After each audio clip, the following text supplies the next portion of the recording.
இந்த ஆண்டு நடக்கவிருக்கும் 4 மாநில சட்டமன்ற தேர்தலுக்கான பரபரப்பே ஓயாத நிலையில் அடுத்த ஆண்டு தேர்தலை சந்திக்க இருக்கும் மாநிலங்களும் களத்தில் குதித்திருக்கின்றன. அதில் முக்கியமான மாநிலம் பீகார். ஒருபுறம் இந்தியா கூட்டணியில் இடம்பெற்றிருக்கும் பீகாரின் முக்கிய கட்சியான ராஷ்டிரிய ஜனதா தளம் தேர்தலுக்கான ரேஸை தொடங்கி வைத்திருக்கிறது. அந்த கட்சியின் இளைஞர் முகமான சட்டமன்ற எதிர்க்கட்சி தலைவர் தேஜஸ்வி யாதவ் மக்கள் மற்றும் கட்சி நிர்வாகிகளை சந்திக்கும் அபய் யாத்ராவை தொடங்கி இருக்கிறார். வரும் காந்தி ஜெயந்தி அன்று கட்சியை தொடங்கும் அரசியல் ஆலோசகர் பிரசாந்த் கிஷோரும் தேர்தல் ரேஸில் இணைய இருக்கிறார். ஏற்கனவே ஜன்சுராஜ் என்ற பாத யாத்திரை மேற்கொண்டிருந்த பிரசாந்த் கிஷோர் மீண்டும் ஒரு பாத யாத்திரை நடத்த திட்டமிட்டிருப்பதாக கூறப்படுகிறது. இப்படி இரண்டு கட்சிகளும் தீவிரம் காட்டும் நிலையில் பீகாரில் பாஜகவிற்கும் அதன் கூட்டணி கட்சிகளுக்கும் இடையேயான மோதல் நாளுக்கு நாள் அதிகமாகி வருகிறது. சமீபத்தில் பாஜக கூட்டணியில் இருக்கும் ஆளும் ஐக்கிய ஜனதா தளத்தின் செய்தி தொடர்பாளர் கேசி தியாகி தன் பதவியில் இருந்து விலகினார். தனிப்பட்ட காரணங்களுக்காக அவர் இந்த முடிவை எடுத்ததாக கூறப்பட்டாலும் அதன் பின்னணியில் அரசியல்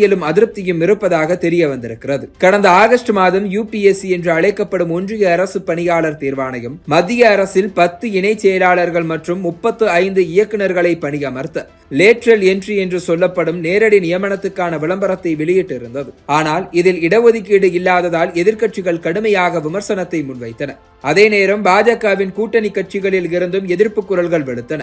அதில் முக்கியமானது கேசி தியாகியின் குரல். பல நூற்றாண்டுகளாக சமூக கட்டமைப்பில் பின்தங்கிய நிலையில் மக்கள் இருக்கும் போது எதற்கு தகுதி அடிப்படையில் நியமிக்க வேண்டும்? அரசின் இத்தகைய உத்தரவு மிகவும் முக்கியமான பிரச்சனை என்று சொல்லியிருந்தார். இந்த கருத்து கூட்டணிக்குள் புகைச்சலை கிளப்பியிருந்தது. அதைத் தொடர்ந்து செப்டம்பர் 1ஆம் தேதி அன்று தன் பதவியில் இருந்து விலகினார் கேசி தியாகி. கூட்டணியில் இருந்து கொண்டே பாஜக அரசுக்கு எதிராக பேசியிருந்தது ஐக்கிய ஜனதா தளத்திற்குள்ளும் சலசலப்பை உண்டாக்கியதால் கட்சி கொடுத்த அழுத்தத்தில் கேசி தியாகி பதவி விலகியதாக கூறப்படுகிறது.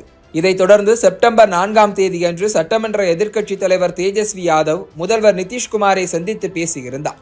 கூட்டணி மாற்றம் நிகழுமா என்ற எதிர்பார்ப்பு எழுந்த நிலையில் ராஷ்டிரிய ஜனதா தளத்துடன் ஏற்கனவே கூட்டணி அமைத்து 2 முறை தவறு செய்துவிட்டேன் என்று தெளிவுபடுத்தினார் நிதிஷ்குமார். ஆனாலும் கூட்டணிக்குள் எழுந்திருக்கும் குழப்பங்களால் 2025 சட்டமன்ற தேர்தல் வரை பாஜக ஐக்கிய ஜனதா தள கூட்டணி தொடருமா என்ற கேள்வி உண்டாகி இருக்கிறது. பீகாரில் பாஜக பலமாக இருந்தாலும் கூட்டணி இல்லாமல் ஆட்சி அமைக்க முடியாது என்கிற சூழ்நிலைதான் நிலவுகிறது. ஏற்கனவே 2 முறை பாஜகவுடனான கூட்டணியை முறித்திருக்கிறார் நிதிஷ்குமார். இதனால் தேர்தலுக்குள் மீண்டும் கூட்டணி முறியுமா என்கிற எதிர்பார்ப்பு எழுந்திருக்கிறது. அதே போல என்டிஏ கூட்டணியில் மத்திய அமைச்சராக இருக்கும் பீகாரின் லோக் ஜனசக்தி கட்சியின் தலைவர் சிராக் பஸ்வானும் பாஜக கொண்டு வரும் முக்கியமான திட்டங்களுக்கு எதிராக பேசி வருகிறார். லேட்ரல் என்ட்ரிக்கு எதிராக பேசிய அவர் மத்திய அரசின் இதுபோன்ற நியமனங்களுக்கு எப்போதுமே தங்களின் ஆதரவு இல்லை என்றும் அரசின் நியமனங்கள் எங்கு பின்பற்றப்படுகிறதோ அங்கு எல்லாம் இடஒதுக்கீடு பின்பற்றப்பட வேண்டும் என்றும் முழுக்க தவறான இதுபோன்ற நடைமுறையை எங்கள் கட்சி முற்றிலும் எதிர்க்கிறது என்றும் பேசி பாஜகவிற்கு அதிர்ச்சி கொடுத்தார். அதே நேரம் காங்கிரஸ் கட்சி முதற்கொண்டு எதிர்க்கட்சிகள் தொடர்ந்து வலியுறுத்தி வரும் ஜாதிவாரி கணக்கெடுப்பையும் ஆதரித்து கருத்து தெரிவித்திருந்தார் சிராக் பஸ்வான். சமீபத்தில் மத்திய அரசு தாக்கல் செய்த வக்ஃப் மசோதாவிற்கு எதிராகவும் பேசியிருந்தார். இப்படி மத்திய அமைச்சராக கூட்டணியில் இருந்தாலும் கொள்கை ரீதியாக எந்தவித சமரசமும் இல்லாமல் தொடர்ந்து பாஜக அரசுக்கு எதிராக அவர் பேசி வருவது கூட்டணிக்குள் நெருக்கடியை ஏற்படுத்தி இருக்கிறது. இந்த நிலையில்தான் உறவினர்களாக இருந்து தற்போது அரசியல் எதிரிகளாக மாறியிருக்கும்